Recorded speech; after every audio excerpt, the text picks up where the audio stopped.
And welcome into the Backstage Pass here for a Hump Day, Wednesday, I should say April 20th. The A's get me mixed up sometimes. It feels like August now with the heat coming in Texas. Highs getting up to about 85, but it is April 20th here, 2022.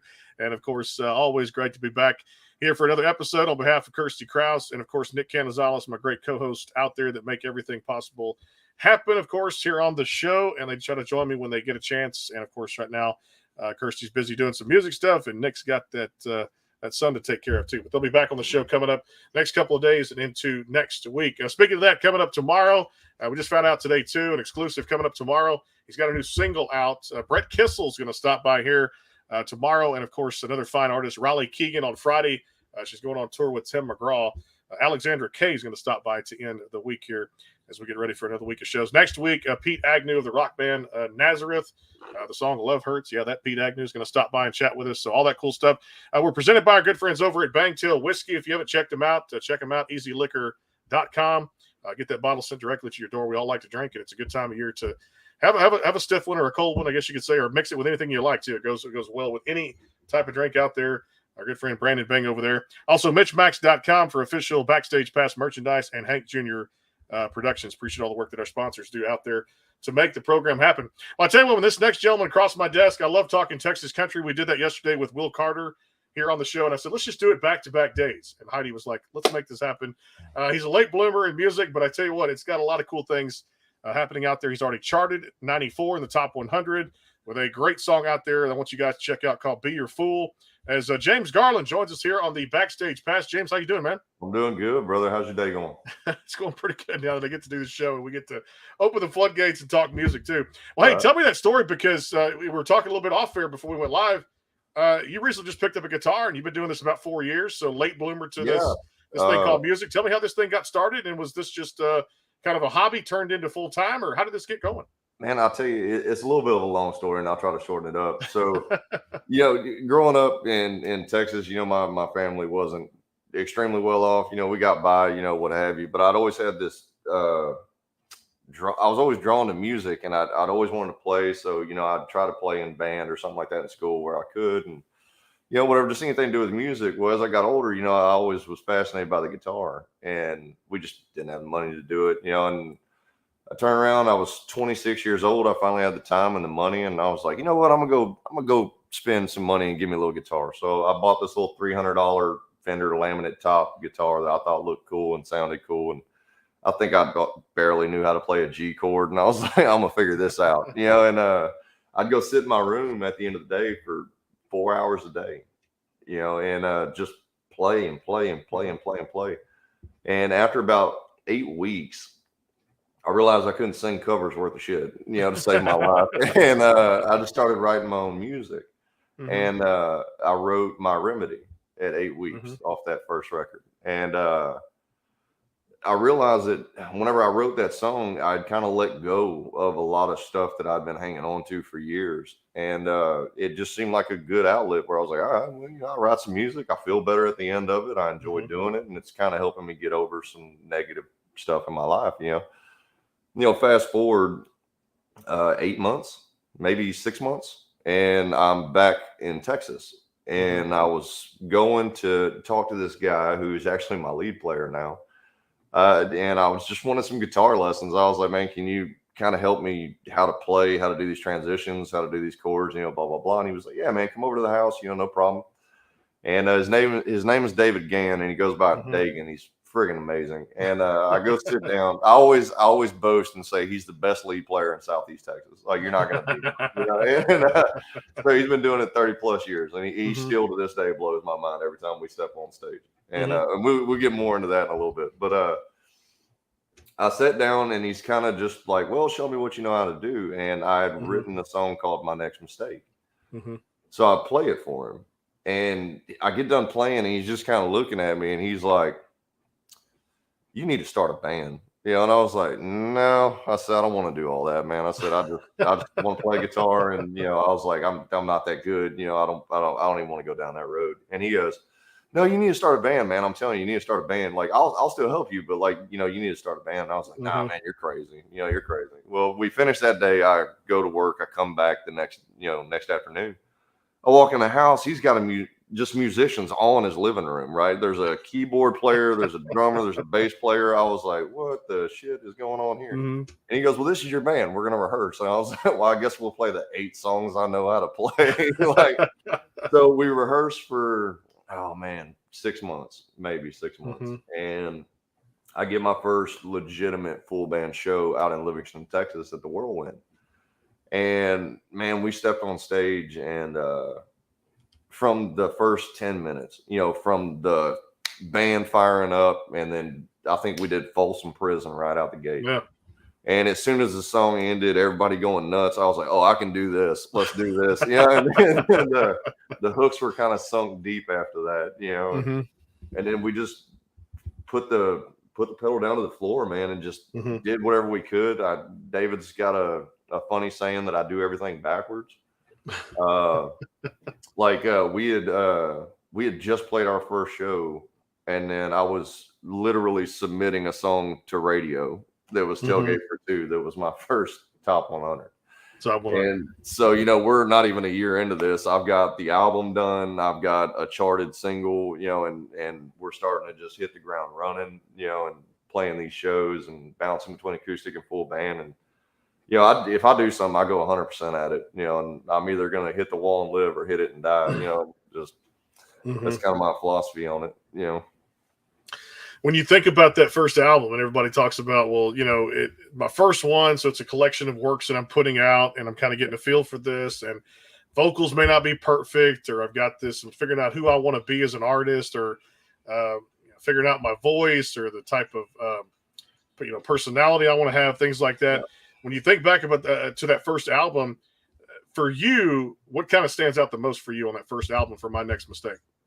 Man, that first album, it was a unique body of work, is what I'll call it, where it was very exposing, because I didn't really hold anything back then. My songwriting was a lot more blatant than it was vague. I didn't really use a lot of metaphors. It was just, if you go back and you really listen to it and you kind of excuse the vocals and the monotoneness of it, and you just listen to the lyrics, you really see what they would say blood on the tracks, where it's just pain, and not all of it's like that. You've got Ballad of an Outlaw, which just kind of entails my life, how I grew up, the kind of crowds you ran around with, and kind of how you turned it around. And I like to crack a joke and say I found God at 25 and a guitar at 26, so I'm doing something right.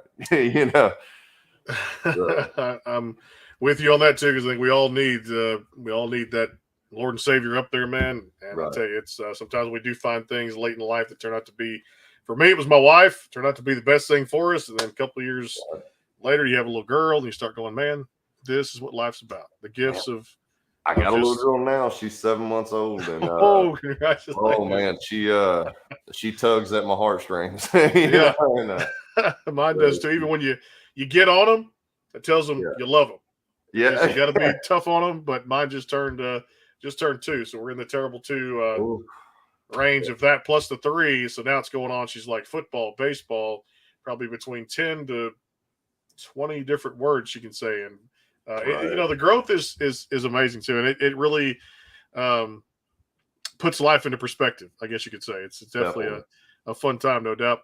Speaking of that first record, what stood out to me, and of course I knew about you before my good friend Heidi had contacted me out of Austin, Texas, and of course just keeping up with the charts and people like Taylor Hughes and CJ Garton and people like that who are on the Texas charts here doing their thing, and Kate Watson, and just a whole fantastic. John Wolfe, the Texas artists speak for themselves. But you had a couple stand out to me. My Remedy was one of those on that first record, and then also the other one I liked was Don't Fall for the Neon. Tell me about both of those, because for me it was something I enjoyed, because you think about that and you hear the word neon in country songs used differently now. Yeah, but I could kind of resonate with both of those. Tell me about. I guess we'll start with Don't Fall for the Neon, that one, and then of course we'll get to My Remedy. I'll tell you, so I write all my own music. I haven't co-written anything. The only exception to that is Way Down Low off the first record. my bass player was writing a song, and he said, "Man, I got this song, and I really need help with the last verse." I said, "Well, yeah, man, I'll help you with it. No problem. You'll play it for me, and I'll just sing whatever comes up, and whatever happens, happens." Well, he finishes the song. I think he only used like one line that I came up with, and I was like, "Man, you got a great song there. I like it. And that's cool, man." He goes, "Well, no, I wrote it for you," and I was like, "Oh, okay. Well, I guess we'll put it on the record." And that's kind of what happened. But Don't Fall for the Neon. So everything being in some way, shape, or form is tied to my life. I've either lived it or I'm going through it in that moment or what have you. And Don't Fall for the Neon was a funny concept. I was in Alaska for 2 or 3 years. And I would go to this bar called Kodiak Jack's. It was called KJ's every Friday, Saturday night, right? And I'm in my mid-20s. I'm young and stupid, and we'd go in there and we're dancing fools because we're from Texas. Like we know how to dance and get down. So we're having fun, dancing, having a good time. And somewhere in the night, I don't remember what night this was. I know I was about a half or fifth of Jack deep. And we're sitting there spinning around the dance floor and everything. And this girl just said, "I love you," or something. And I was like, "Sweetheart, don't fall for the neon. All right. I ain't the same man in the daylight as I am in these lights." There you go. Exactly right. So, yep. Down the road, fast forward a few years, now I've got a guitar and I'm writing music, and Don't Fall for the Neon. Here it comes, Don't fall for the neon. It'll tear your heart in two. And just it was this funny little thing. And I remember taking it to Dagan, and I was like, "Hey man, I want to play it like a blues, but sing it in a swing." And he was like, "Well, that doesn't mix." I was like, "Well, let's try it anyways." And it ended up working out. And he goes, "Man, that's actually kind of cool." And it does have a lot of cool metaphors on that. I think that song is what started getting my mindset geared towards metaphors. Which is great there too. And then you come up with My Remedy on the record too at the same time. Tell me about a little backstory with that one too, because I also kind of felt that one too at the same time. I loved it. I did. Yeah, and that one's got a couple metaphors in it too. I won't go into too much detail on it, but that experience where that song came from is I was 19 or 20, and oh man, dude, I was wild as an Indian, and just it was one of those things where whenever you're with somebody and they see a problem and you don't, and where I got the concept for My Remedy was, I can go and fix this by just giving up the bottle, but the bottle is the only thing that makes me either have the courage to do it or face the situation or even be around it or have fun. So the one thing that I could give up is the one thing that remedies me at the end of the day. So it was just this crazy concept. And I love the lyrics on it. I hate the way I sung it. I need to change the key or something. But now the girl that sang on it, she came in to do harmonies. And she was like 8.5 months pregnant. She walked in the studio and killed it, crushed it, and I remember talking to the producer at the time. It was Josh Walker out here in Spring. And I told him, I said, "Man, her vocals are so stinking good, man. I don't want her to do harmonies." I said, "Turn it into like a duet, like where she's singing a good portion of this song." And I said, "Plus it'll cover up my monotone stuff." And I was like, "So let's do that and see what happens." And so we kind of maneuvered some stuff around, and I loved it. I go back and listen to it mostly for her parts. But like I said, if you ignore the vocals, you just listen to the lyrics, man, that song will hit home. Yeah, it does, and that's why it resonated with me a lot too, because I listen to so much music that crosses my desk every day, and lyrics are very important, no matter what concept or what you're trying to do, positive or negative with the song. Somebody's going to relate to it in some capacity, and so that's why I'm able to kind of feel that too. Well, I got so much more to ask you, and I know for you guys, all this is in prep to June of this year, and I think you and I were talking about this yesterday a little bit. Man in the Mirror is coming out full length. Can't wait for this, because I know you're excited to get this music out to people. Before we talk about this, I want you to play one of two here for us today on the show. So grab that guitar. We're gonna have you play a couple here, and a lot to get into to dive into those songs. But of course, I tell people, be your fool. is out there across all the digital platforms, wherever you stream music. And of course, if you miss any portion of the interview today, you can catch it at the sportsguyspodcast.com, where we archive all of our interviews, and of course, Facebook, anywhere else you do find your podcast out there for your listening pleasure. We're brought to you by our good friends over at Bangtail Whiskey, MitchMacs.com, and Hank Jr. Productions. My friend, it's all yours. Take it away. All right. So I'll tell you a funny thing about this song is I love songwriting, right? I've written 53 of them at this point. I think 53, wow. working on 54 and 55. Mm-hmm. I'd never written a song that didn't have like a full chorus. And this one that I'm going to do for you now is called Whiskey, Women, and Wine. And it's one of the only songs I've ever written that its chorus is literally just a tagline. It's one sentence. And but it just flowed with the music so well that I was like, we're going to leave it like that. Like, I don't think it needs a real chorus. You know, I think a tagline will work just fine. And it's called Whiskey, Women, and Wine. It's going to be on the record. Every show we play this at, people go nuts for it. So we had to put it on this record. So this is called Whiskey, Women, and Wine. Here we go.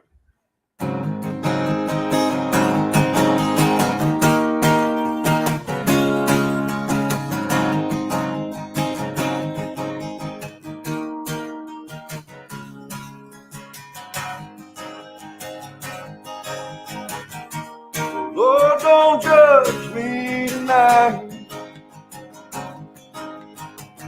Just pray that God turns his eyes.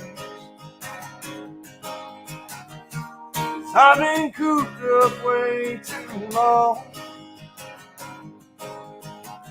Gotta scratch that itch down in my bone. Gonna take a little walk on the wild side. Make a new drink called the Devil's Ride. Ride with me, better hang on tight.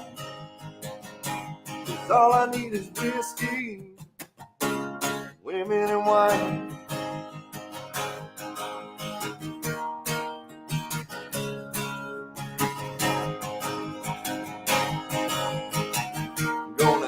To the list of places I'm banned.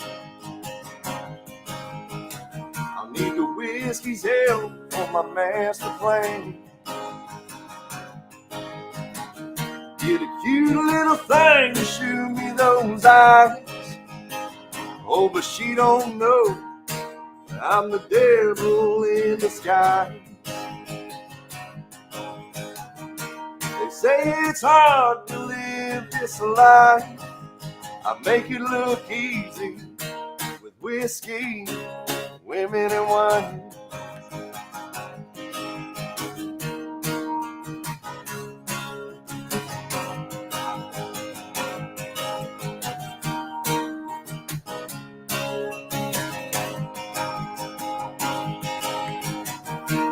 When it's last call and the fun has been had,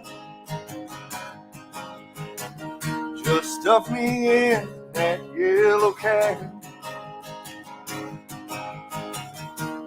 Tell them to send me on down the line, but send me with a whiskey, women, and wine.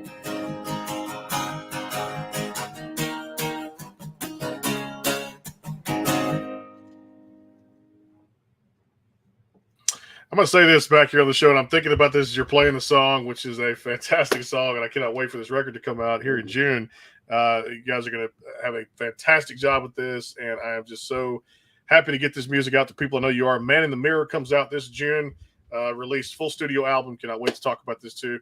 And I tell you, you got this thing going on here, James. You got like this, and I never like to compare artists, but what I can really feel in that deep baritone voice, you got this, and people probably told you.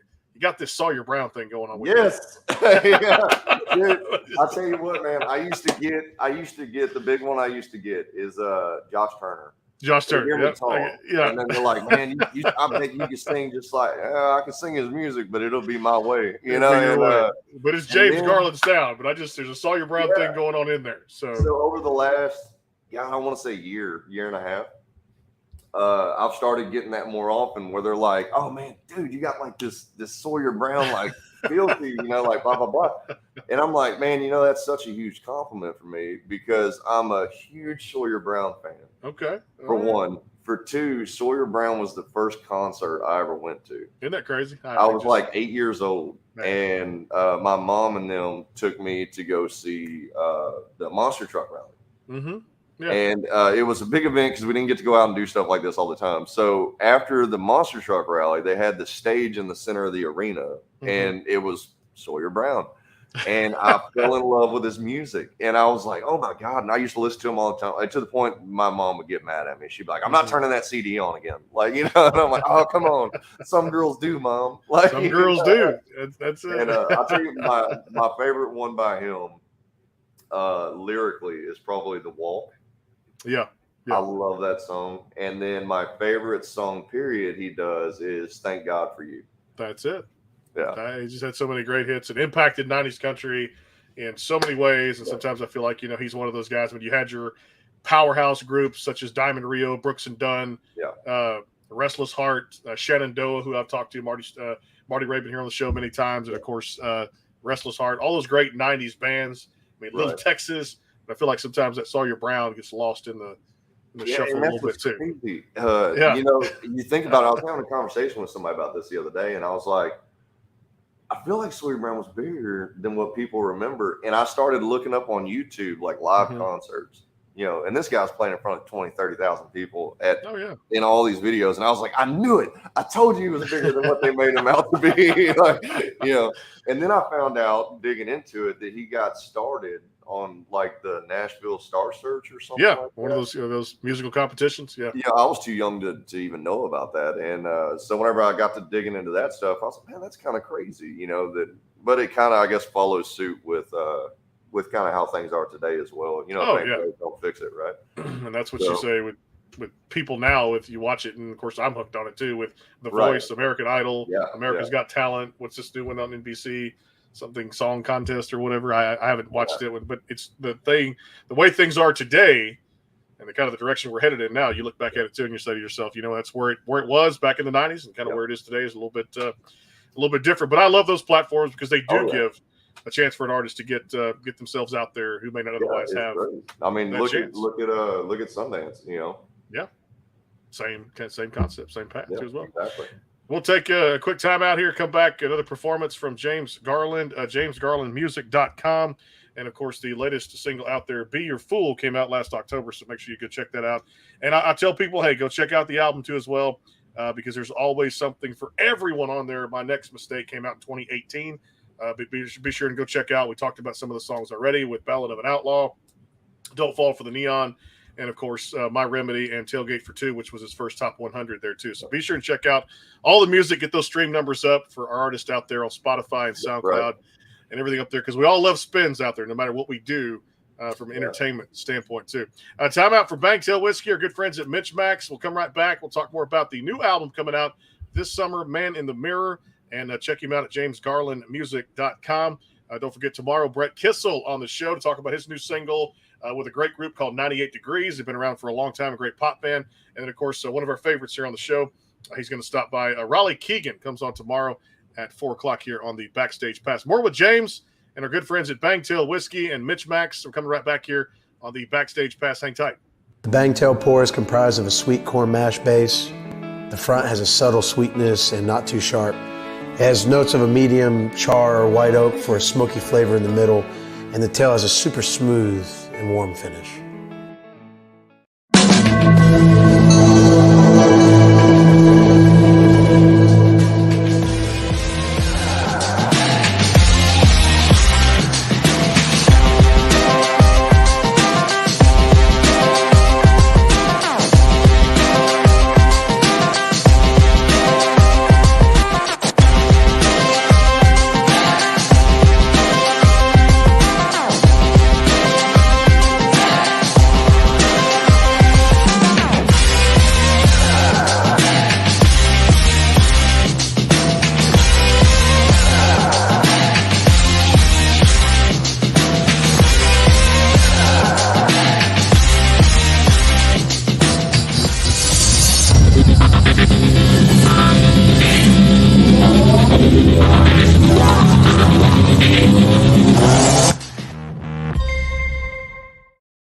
Go behind the scenes with some of the biggest artists in music today with the Backstage Pass, powered by thesportsguyspodcast.com. Join Brandon Morrill and his co-host Kirsty Krause as they talk to rising stars and legends about their music careers.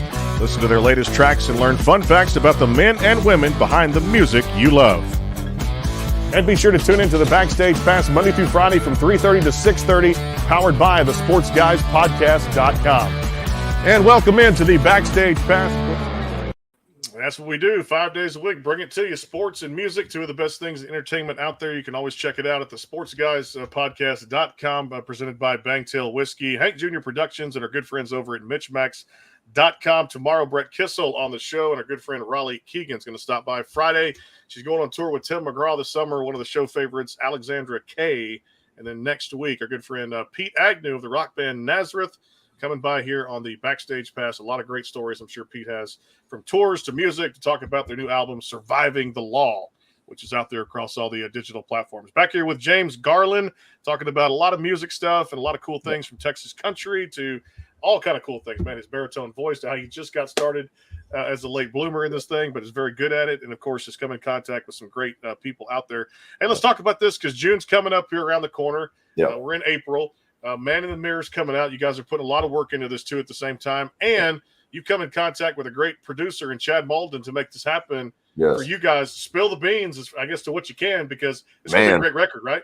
Yeah. Oh, my God. Yes, man. So I went to Chad. I was looking for a new studio. You know, we were kind of growing. We wanted to kind of just see what was out there studio wise. You know, we cut a bunch of tracks with Josh Walker out in spring at 150 Media House, and he did great work for us, guys that got a great ear for music. And I was just kind of looking for something a little bit different, you know, and I was like, you know, I want to try a new studio, maybe try a new producer, just kind of see what happens. You know, you never know. So I get a hold of Chad Malden. I saw that he had worked on a couple other artists that I recognize their music, you know, like Monty Dawson, and just some guys from around the Dallas area, and the Teague brothers, you know, stuff like that. And I was like, okay, man, they got a solid, you know, sound to their music. I said, I wonder if he can kind of capture what I do with that kind of quality, you know. And so I got a hold of him, said, hey, man, you know, I'd like to talk to you about, you know, cutting a single, and if the single goes good, you know, then we'll cut a record. And he goes, okay, man. You know, he was like, well, let's set up a date. Let's come in. Send me what you're working on. And I said, okay, well, here is 5 songs. We're going to cut one of them and go to radio with it while we finish the album. And he goes, I sent him 5 songs. I sent him Run With Me, Be Your Fool, Honeydew, Shut Up and Dance, and Hanging On for Dear Life. Mm-hmm. And I said, pick one. And that's going to be the one that goes to radio. And he's listening to, you know, the little acoustic tracks that I did.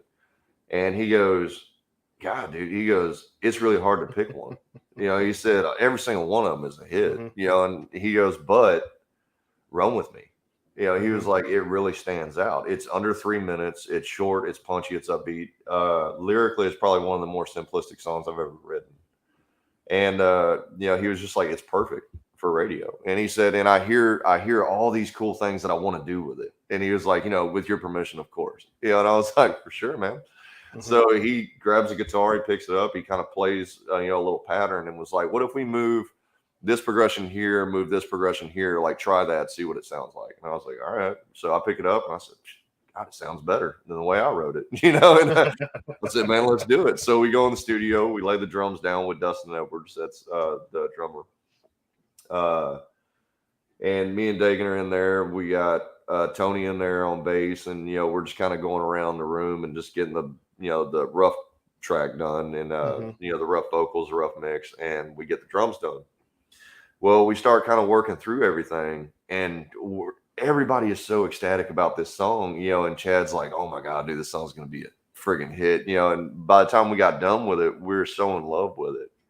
And it was just one of those songs that usually whenever I cut a record, I'll listen to it, you know, for a month and get tired of hearing it, you know, because I play it every night, and I'd rather play it than listen to it. And so after a month, I'll stop listening to it. But Run With Me, it was months, and I was still listening to it in my truck. And I was like, okay, I think we stumbled on something here. So I called him back, and I was like, hey, man, we're getting ready for the next single. Let's jump back in there. And I was talking to Ed Spacek, and I was talking to David Gilligan and talking to, a bunch of different management types and producers and stuff like that. And I was like, what should we do next? Y'all kind of hit it right on the head with Run With Me. It charted at 48 like it was nothing. And I was like, so y'all kind of hit the nail on the head, man. What should we do next? And they were like, well, what do you want to do? And I said, I really like Be Your Fool, but I said, it's kind of up to you guys. Y'all picked a winner on the last one. Let's see if you can do it again. If it ain't broke, don't fix it. Yeah. Everybody, it was unanimous. Be Your Fool, Be Your Fool, Be Your Fool. Just everybody was, Be Your Fool. And I was like, all right. So we go in the studio and we cut it. And, great thing about Chad is he really lets me be me. He doesn't really change the music. He just, he listens to it and he'll do what I call ear candy. Yeah. Where it's like that little tasty stuff in the background, where it's like the little steel guitar licks. Yeah. And, but for the most part, he'll just kind of let me be me. And he's like, how do you want it to sound? Let's do this as a team instead of just saying, okay, lay your track. I'll give it to you when it's done, and you can tell me what you think. Like, we sit there for 8 to 12 hours on a song, just going, no, I like that guitar part, but you know what? Let's try this, or let's modulate this, or, like it was funny with Be Your Fool, the way I originally wrote it. It sounded like a Journey song, like Don't Stop Believing, like the way I sung it, the way I played it. And he goes, yeah, we can't do that. And I was like, okay, well, what do you suggest? And he said, well, let's add that instrumental in the beginning instead of going straight into the palm muting, strum it out, and then go into the palm muting. And then instead of going up with your vocals here, just keep it straight across. Like don't do the pitch jump or anything like that. And I was like, man, that's going to be weird.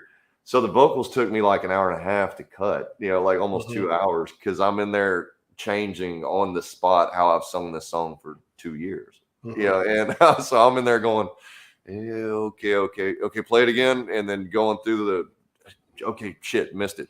Go back. I'll get it. Just bear with me, And it was just so funny, and Chad's like, man, dude, do you want to, before we cut the vocals, he was like, man, I know it's been a long day, because I live in Conroe. Yeah. He's out in Longview. So he was like, man, do you just want to come back to the vocals another day, before we even get started? And I was like, no. And he was like, you don't want to like mix it down and then do the vocal? No. I said, I know the song well enough. I could probably sing it a cappella, man. So it's just such a fun experience with Chad, man. And it goes so far beyond the music itself. It's the environment. It's the camaraderie. He laughs, he jokes, and it's so much fun recording with him where it's a job and it's work, but it doesn't feel that way. Yeah.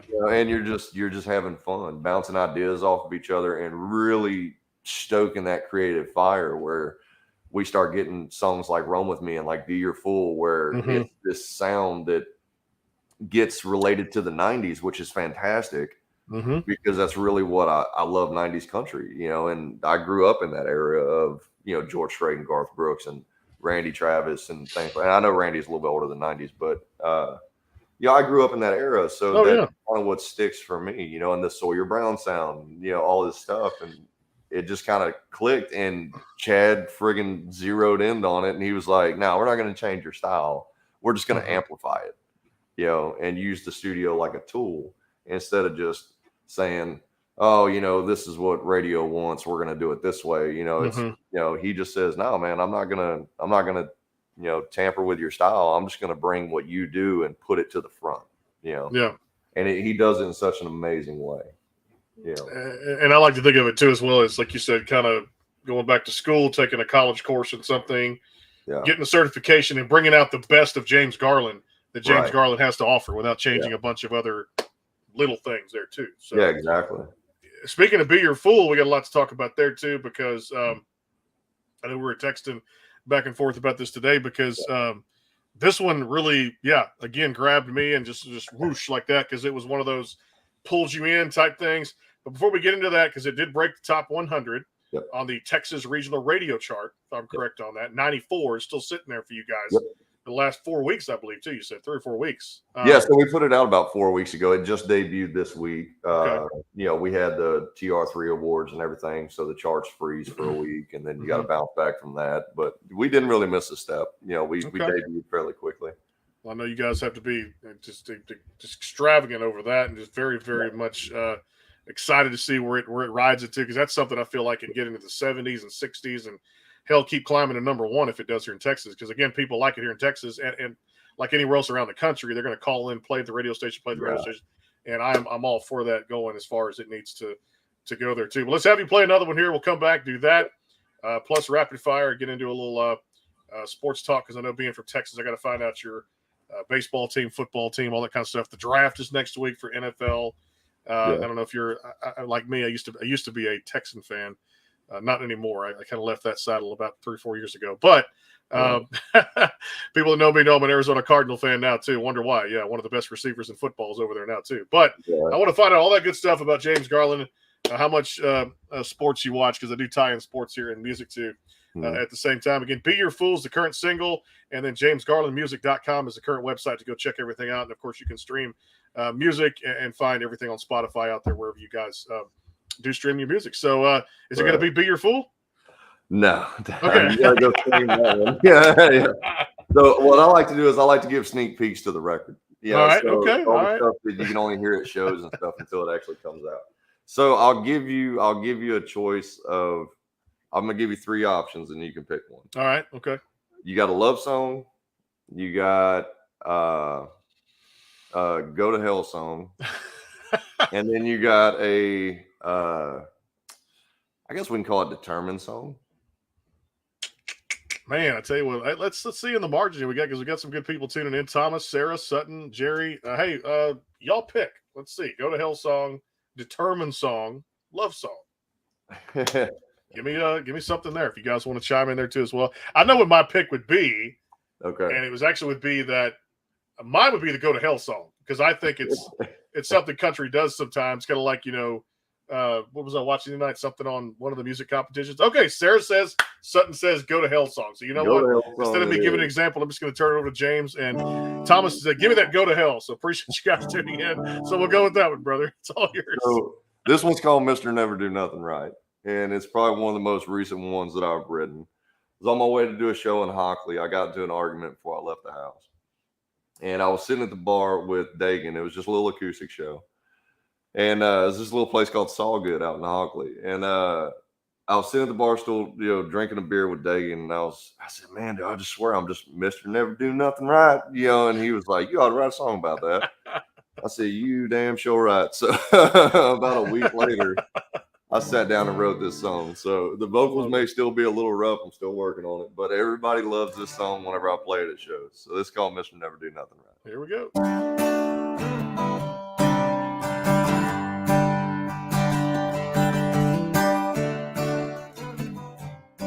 Ooh, let me get this thing in tune. Hang on.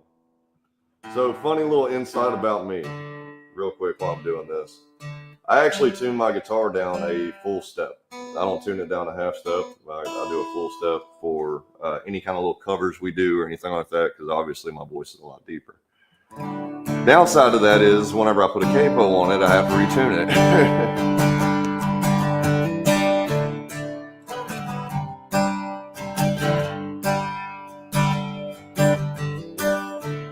Sometimes my words turn into violence. None of my actions turn out right. There's days I can't hold my hand steady, and nights where the bottle don't feel heavy. But all my friends say I'm an alright guy. I'm just Mr. Never do nothing right. Yeah, I'm just Mr. Never do nothing right.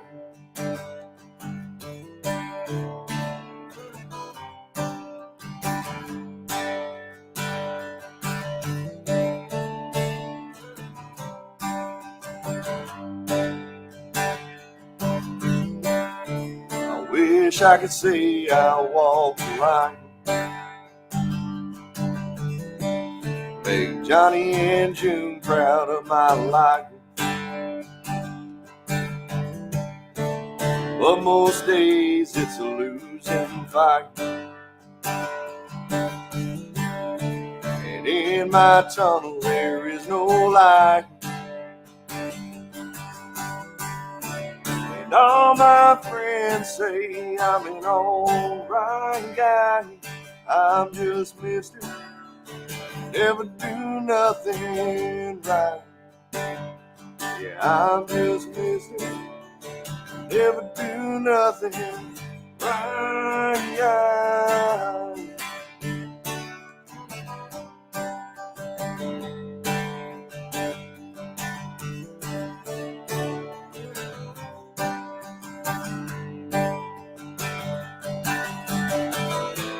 And all these people think they know me.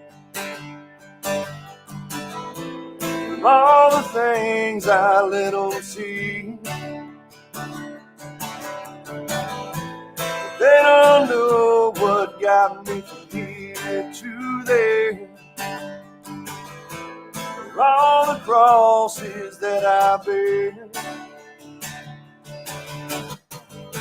So they can all say I'm an alright guy, but I'll be Mr.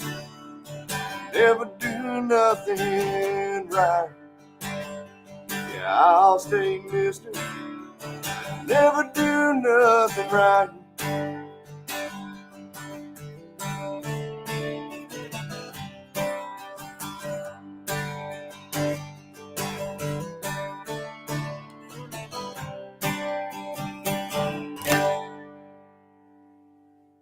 The Bangtail pour is comprised of a sweet corn mash base. The front has a subtle sweetness and not too sharp. It has notes of a medium char or white oak for a smoky flavor in the middle, and the tail has a super smooth and warm finish.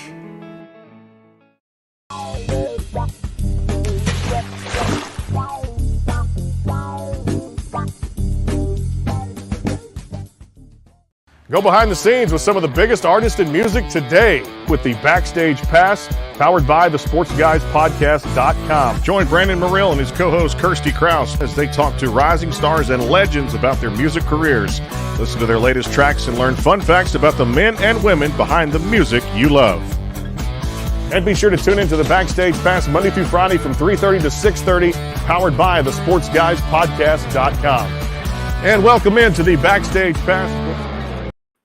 And back here with James Garland, Texas country, born and bred here, of course, out there in Conroe, Texas. Myself here in Beaumont, Texas, of course. And back here presented by Bangtail Whiskey, MitchMacs.com, and our good friends over at Hank Jr. Productions. If you want to be a sponsor, contact me at the email. We'll always have you guys get on and take care of your business, no doubt about it. You can be a part of something special and something that's growing like rapid fire out there, no doubt about it, too. And speaking of rapid fire, I got to play this with you, too, because I know you love this part of the show. It's always a fun thing when I get to know you more on a personal basis, which is great out there.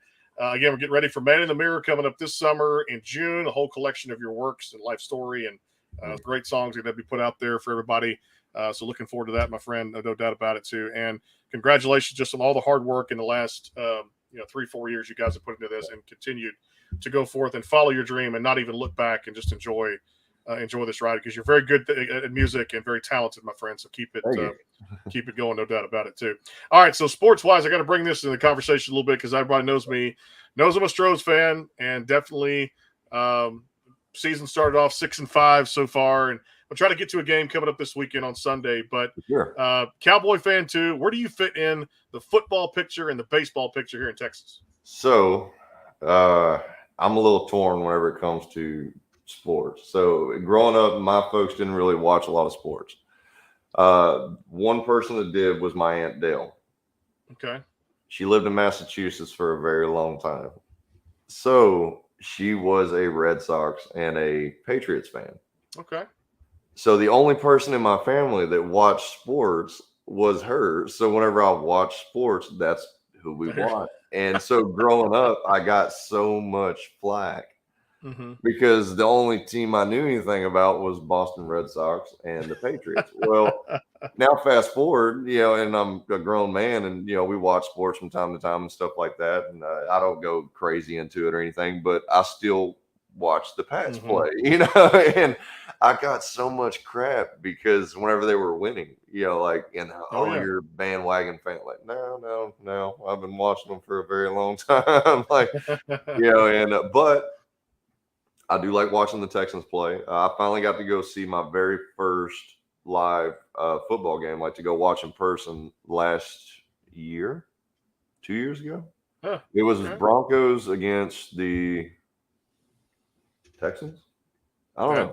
Yeah, but I got to go see it, and it gave me a whole newfound enjoyment for the game to watch it live. You know, because I had that initial deal that I think everybody goes through whenever you first go see a game live. You know, and I was looking at them, I was like, oh, they ain't that big. You know, like forgetting that I'm like 150 feet away. You know, like it's real cool. Yeah, you're long. But it was really cool, man. And then I got to go see my first Astros game. And my wife took me to both of them, and it was fantastic. That was something that whenever we had gotten together, she said, one of these days I'm taking you to a football game and I'm taking you to a baseball game, because she's the sports nut. Okay. So she like got me kind of into watching and into paying attention. And I tell you what, both games I had a blast. Yeah. And I was like, I see why everybody gets so into sports now. So now I've been like just really diving off into sports and getting into it and everything and keeping up with the Astros. Funny thing about the Astros, I was joking with a buddy of mine one day, and I said, you know, whenever I get big, I'm going to send VIP tickets to the whole Astros team just to have them come backstage, right? Because there's two shows of mine. One got canceled. One got pushed back because them being in the World Series. And I was like, I'm going to have them come backstage just to cuff them out. And then I'm like, all right, y'all. And I'm going to leave. But no, I do. I enjoy watching sports with her. She gets way more into it than I do. I like that. I think it's good that I don't get as into it, because if we were both at that level, I feel like it would cause even more arguments, you know. But I do love watching it, and it's fun to see her light up whenever she's watching sports and stuff like that. So she's really got me into it. Yeah, it was not a good game last night, but that's why they play 162 of them, no doubt. I love this comment from Scotty, and he's right about that too. So I got to put that up there on the screen. So yeah, well, it's not. I'm a Cardinal fan, so definitely the Kyler Murray, DeAndre Hopkins side of things too. And former Texan fan, I went through all the rigmarole of that franchise and watched it become a dumpster fire. So I do take it kind of very seriously. Anybody that watches sports or anything else out there that they love very much or have an opinion on, they're going to watch it and devote a lot of time to it. I got my little girl into it now, just loving watching it live compared to the television side of things is a little bit more fun. So it's got its perks of doing that. All right, let's talk food here, because I know everybody's foodies that come on the show. What's kind of a go-to dish for you that you love to cook or you love takeout on? Cheeseburgers. Well said. Cheeseburgers. Like, I'm telling you, there's a burger? Cheeseburgers. Just cheeseburgers all the way. Lettuce, tomato, pickle, mustard, ketchup, like just all the way, man. And oh my God, it's always cheeseburgers. I always fall back on cheeseburgers. I don't know what it is about me and cheeseburgers or boudin. Lettuce, tomato, onion, all the way? All the way. All the way. Okay. And boudin. So and boudin, yes. So yeah. I'll tell you, the worst thing that could have ever happened was my mother-in-law got us one of those air fryers. Yep. And whenever I found out it only takes 8 minutes to make boudin, my midnight snack game went to a whole new level. You know, and I've got just things of boudin in the freezer. And whenever it's late at night, we're getting ready to watch a movie out, I'm like, well, I guess I'll go thaw out some of that boudin real quick, you know. And I'll sit there with a plate just happy as can be with boudin. And it's just, I'll just eat it, you know, and she's just looking at me like I'm crazy, you know. But yeah, man, there's a place here in Conroe called Super Burger over in Woodley. And hands down the best burgers around. You know, and so whenever it comes to trying a new food or a new restaurant, if you tell me they have cheeseburgers, I'm pretty much into it. I'm like, all right, you know, we'll go try it. But Mexican food. Yep. Anything Mexican food. I mean, fajitas, enchiladas. I mean, the real enchiladas, like where they're a half moon, you know, like the real Mexican food. Well, I'll tear it up. And the worst thing is my wife doesn't bring it up to the air fryer. I've tried cooking so much stuff in that air fryer. Yeah, like Mhm. I did the jalapeno poppers, where you wrap Yeah. them in bacon and all that stuff. I tried that in the air fryer. It worked out fantastic. Oh. And I'm telling you, midnight snack game, whole new Midnight level. snack game changes. So. Yeah, I found myself at one of those Longhorn steakhouses last night. They're always good. You spend a little bit too much out of pocket, but when you get a good steak, man, it's hard to get it is. something, whether it's a ribeye, whether it's sirloin, whatever you like, a filet. It's Yeah. it's a good piece of meat out there too as well. Definitely trying to get Longhorn as a sponsor now for both me and you. That'd be great. Longhorn Right? Steakhouse. Hey, tell Saltgrass we're looking too. Yeah. Saltgrass too is a good place to get a steak too, no doubt. Like I said, if you're interested in any kind of sponsorship or brand of your business, contact me at the email that you find out there on the website. Of course, on the Facebook pages out there at the sportsguyspodcast.com. There's a contact form on there. You can reach me through that too as well. All right, let's finish up with this one. Favorite movies of all time. What do you get into? Are you a Marvel fan? Do you like the DC sports movies? What do you kind of get into movie-wise? Oh man, we might have to do a whole nother show for this. So I do love the Marvel movies. I love the Marvel movies. Okay, and I've seen them all. Yeah, and the on DC side of things though, as a kid, I was a DC fan. Mm-hmm. As I got older and because back then, it was all Batman. Batman. Batman is still probably one of my favorite superheroes. And I love Superman, and that's great and everything like that. But Deadpool has always been like one of my, like even in the comic books where I was like, I may have not understood the jokes when I was younger, but I always knew it was funny. So whenever it got older, and they made the movie with Ryan Reynolds and everything, and I was like, oh my God, he nailed that role. And I just thought back to the comics. So I love Marvel and stuff. I got my buddy Alex begged me for like a year and a half to watch Yellowstone. Yeah. And whenever people are like, oh my God, this show, I didn't watch Game of Thrones until years after it was done. But then I binge watched it. Oh yeah. And I was like, oh, that was a cool show. I should have gotten that sooner. So I didn't want to end up like that with Yellowstone again. So season 4 hadn't come out just yet. And I was like, you know what? Enough people are saying I need to watch it. I'm going to go ahead and watch it. Genuinely liked it. Watched all 3 seasons. And then 1883 came out. Yeah. And I think if you watch the first 3 seasons, then watch 1883. Yeah. It was so awesome. And it was funny that me and Brittany, my wife, are sitting here watching it. And I didn't look at the cast or anything. I'm just, watching the show. And I said, man, that guy looks like a young Tim McGraw. And she goes, that is Tim McGraw. And I was like, get out of here. And he nailed the role. I wanted to hate him. I was like, nah, just don't do good at the role. And he friggin' nailed it. And I was like, this guy is awesome. Like, I had to go back and look up how many movies he's been in. Oh, yeah. Man, that guy's living the dream. But yeah, so I as a kid, we watched WWF is what it was back then. Yeah. Yep. Turned into WWE down the road, and SmackDown and Raw and all that good stuff. And I used to love watching, Ric Flair and Shawn Michaels and Undertaker and Sting and all these guys. And I had a Jimmy Superfly Snuka action figure and just all kind of stuff, man. And anything to do with Ninja Turtles as a kid. Yep. And but now I try and I say all that, but I do still watch like Family Guy. Yeah, that's always a fun. Yep. Can't beat that. I've seen every episode so many times, that I can almost say them all word for word. Especially when you need a good laugh, no doubt about it too. And that's what those shows do, my friend. They always make you laugh. And like I said, you can never Big Bang Theory. I love that one too. It's always something funny. I love Big Bang Theory, man. It's so awesome. It was funny. You were mentioning Young Sheldon or Will. With Will's yesterday, yeah. I got into that too, and I was like, man, dude, those shows are so funny to me, and I love it. So I'm big on TV, man. I like watching TV. I love these comments here. So, and I was going to mention that name. So, he's been on it. Yeah, dude. And I had his action figure too. Yeah. Yeah, so. Oh my God, the Ninja Turtles. Yeah. There's a few comments up there. I'll tell you what.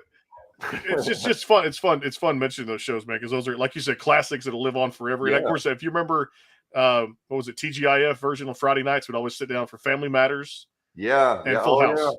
I love Family Matters, man. It was awesome. It was awesome. And Fresh Prince of Bel-Air. Mm-hmm. Yep. God, I love that show. I'm kind of skeptical about the new version that they're doing because now it seems like dark and dramatic instead of comedic relief like the original was. Uh-huh. But I'm curious. It's got my interest, so I want to watch it just out of respect for the fact that Fresh Prince was a huge part of my life as a child. Yeah. I think it was for a lot of people. Yeah, it definitely was. It was a part of most people's childhood out there. Those shows will live on forever and ever, and I'll raise my daughter on them just like you'll raise your youngin' too at the same time. And exactly. Let them know what good TV with 90s programming and music was all about, my friend, too, as well. Hey, we're going to do another show, no doubt about it. Man, I tell you what, I even hate being out of time. It's just crazy how these interviews, they fly by. And you're having a good time and having a good conversation. Those things tend to occur. Be Your Fools out there across all the digital platforms in retrospect coming up for pushing forward into the new album, which is coming out this June, Man in the Mirror. And so much looking forward to yourself, man. Thanks for being a part of this. We appreciate the time. And, of course, I tell people, check out jamesgarlandmusic.com. And for the full-length album, a collection of works coming out there for your life story. And, of course, just that real great, authentic music. Thanks for Heidi for setting it up. Thanks to all the sponsors for making this happen. My friend, pleasure to meet you. And come back on the show anytime. Hope you had a great time.